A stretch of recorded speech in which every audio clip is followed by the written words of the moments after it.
ఆకాశ మహాకాశములను అందలి సమస్తమును సృజించిన దేవాది దేవునికి నా హృదయపూర్వక వందనములు, స్తుతులు, స్తోత్రములు సమర్పించుకుంటున్నాను. అందరికీ శుభోదయం. ఇది నా మహోన్నతుడైన దేవాది దేవుడు నీ కొరకు సిద్ధపరిచిన వాక్కు.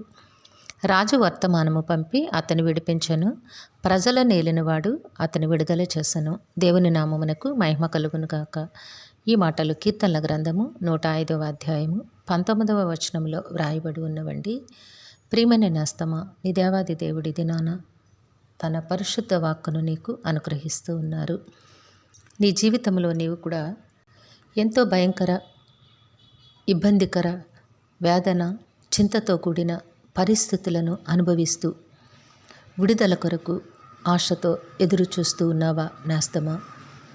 యోసేపు జీవితంలో దేవుడు తన కృపను మెండుగా అనుగ్రహించి తన అన్నల చేత పరాయి దేశమునకు బానిసగా అమ్మబడినప్పుడు యోసేపు దేవుని అందలి భయముతోనూ భక్తితోనూ జీవిస్తూ ఆయనను ఆరాధించుట, ఘనపరచుటలో ఎంతో ఉన్నతమైన స్థితిని కలిగి ఉన్న రీతిని బట్టి దేవాది దేవుడు యోసేపును భయంకరమైన పరిస్థితి నుంచి విడిపించి ఉన్నారు. చేయని నేరమునకు ఖైదులో ఉంచబడి శిక్షను అనుభవిస్తూ ఉన్నప్పటికీ కూడా దేవునిని ఆరాధిస్తూ ఘనపరుస్తూ ఉన్న యోసేపు జీవితమును దేవాది దేవుడు ఎంతో ఉన్నతముగా ఆశీర్వదించారు. అట్టి రీతిగానే నీ జీవితంలో కూడా దేవుడు ఉన్నతమైన కార్యములను చేయబోతూ ఉన్నారు.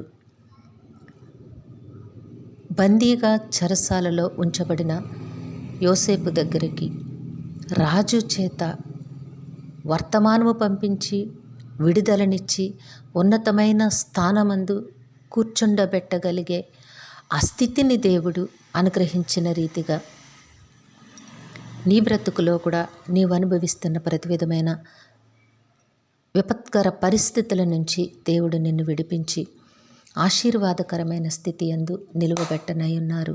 నేస్తమా, దేవుని వైపు చూడు. యోసేపు వలె నీవు కూడా భక్తితోనూ వినయ మనస్సుతోనూ జీవించగలిగినట్లయితే ప్రతి ప్రతికూల పరిస్థితులలో కూడా దేవుని కొరకు, దేవుని నామ మహిమ కొరకు, దేవుని మాట ప్రకారము జీవించుట కొరకు నీవు కంకణము కట్టుకొని బ్రతకగలిగినట్లయితే నీ బ్రతుకు కూడా ఎంతో ఆశీర్వాదకరముగా ఉండబోతోంది.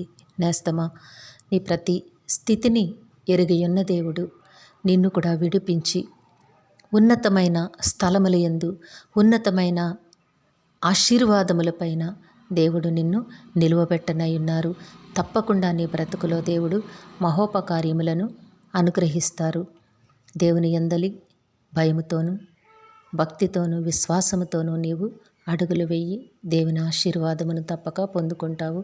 దేవుడు నిన్ను దీవించి ఆశీర్వదించునుగాక. ప్రార్థన చేసుకుందాము. సింహాసన ఆసీనుడైన తండ్రి, మీ ఘనమైన నామమును కొందనములు మీ బిడ్డకి మీరు ఇచ్చిన వాక్కును బట్టి స్తుతులు సమర్పించుకుంటున్నాము. రాజా, మా ప్రియులందరినీ వారి కుటుంబములను మీ దివ్య హస్తములకు అప్పగించుకొంచున్నాము. తండ్రి, అందరికీ నీ కావలసిన ఆయురారోగ్యము, పరిపూర్ణమైన రక్షణ, దీర్ఘాయుష్యు, నెమ్మదిని ప్రసాదించి మీ శాంతి సమాధానంతో జీవింపచేయండి. మేలులతో హృదయాలు తృప్తిపరచమని మీ కాలు పట్టి వేడుకుంటున్నాము. మా ప్రియుల కుటుంబముల్లో ఉన్న చింతలు, వేదనలు సమస్తమును దూరపరిచి సంతోషము, సమాధానము, నెమ్మదిని అనుగ్రహించమని ప్రాధేయపడుచు ఉన్నాము. నాయన, కుటుంబాల్లో ఉన్న బిడ్డలందరినీ మీ దివ్య హస్తములకు అప్పగించుకొంచున్నాము. బిడ్డలకి సకాలంలో చక్కని విద్యను, ఉన్నతమైన భవిష్యత్తును ప్రసాదించండి. అలానే తండ్రి, సకాలంలో చక్కని ఉద్యోగములు, వివాహములు, గర్భఫలములు ప్రసాదించమని ప్రాధేయపడుచు ఉన్నాము. మా ప్రియులు చేస్తున్న పనిపాట్లలో, ఉద్యోగ విధులలో, వ్యాపారములలో తోడుగా ఉండి కష్టమునకు మంచి ఫలములు దయచేయమని వేడుకుంటున్నాము.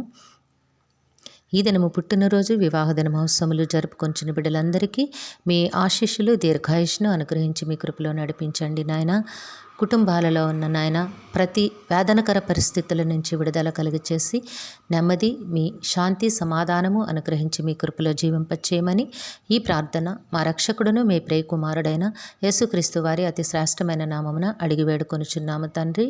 ఆమెన్. జీవాధిపతి అనే దేవుడు మీ కుటుంబ జీవితంలో ఉన్నతమైన ఆశీర్వాదములు అనుగ్రహించి మేము నాయన నామ మహిమ కొరకు జీవింపచేయునుగాక. Amen, amen, amen.